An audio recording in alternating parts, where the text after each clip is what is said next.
some decisions, but he's not still as powerful as a project manager in a projectized organization. Then comes the project manager in a strong matrix organization.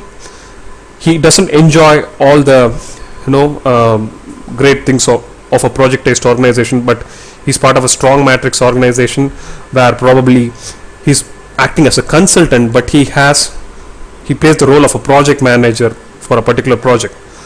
And then comes the project manager in a pure projectized organization where there is no hierarchy or structure, and he and his team join just for the sake of the project. So project coordinators powerful than project expediters with relevance to decision making, but both of them report to a functional manager. So when we move from left to right, so the leftmost is functional manager, or in other words, if you take a project manager, he gains more power. So in that order, if you look at project expediter, he is less powerful compared to the project coordinator, and obviously the project manager is most powerful when it comes to the project based organization. These powers, roles and responsibility about project expediter, project coordinator are a common question in the PMP exam. So that's where you need to understand what is the role of a project expediter and what is the role of a project coordinator, how powerful, who's powerful than who. Balanced matrix organizations. So now a quick recap. So now weak matrix, project expediter.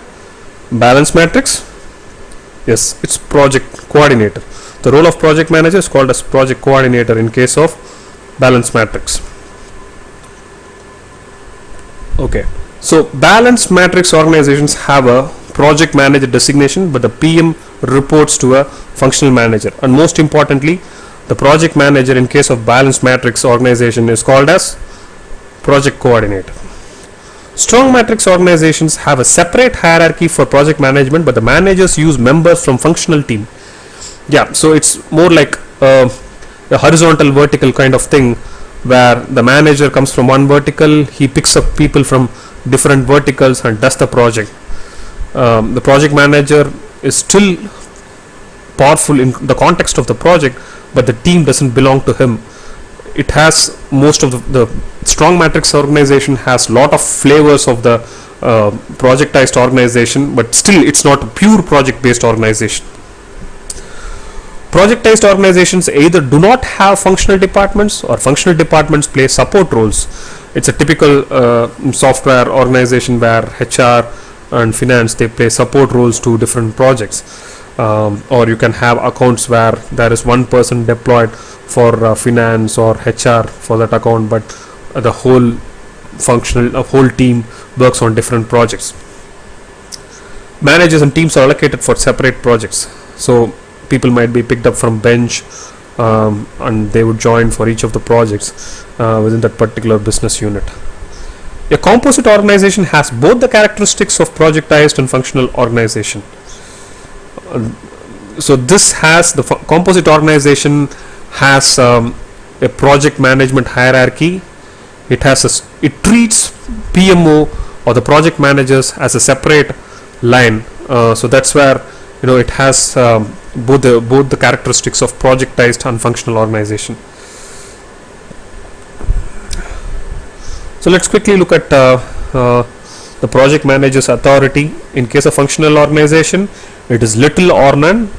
Weak matrix, it is low. In weak matrix, the project manager's role is called as project expediter. Balanced matrix, low to moderate. So we are talking about project manager's authority here. It's low to moderate in case of balanced matrix. In strong matrix, it's moderate to high. In projectized, it is high to almost total in case of projectized organization. So resource availability in case of functional organization, little or none, because we are talking from the project context. So we are not in a functional organization. The functional departments have their own work to do. So the resource availability for a project is little or none. In case of weak matrix, because it falls closer to the functional organization characteristics, there is low. Then balanced matrix, it's low to moderate, and strong matrix, moderate to high, and high to almost total in case of projectized. So when you say resource availability, we are talking about project resource availability. What is the availability of a specific resource for a particular project? So that's the context. So that's why in functional it is little or none, because functional organization, they have their own work to do, which might be anything like consulting or something like that. Who manages the project budget in case of functional organization? It's the functional manager, because the functional manager acts as the project manager, which comes once in a while. And the functional manager is again he manages the budget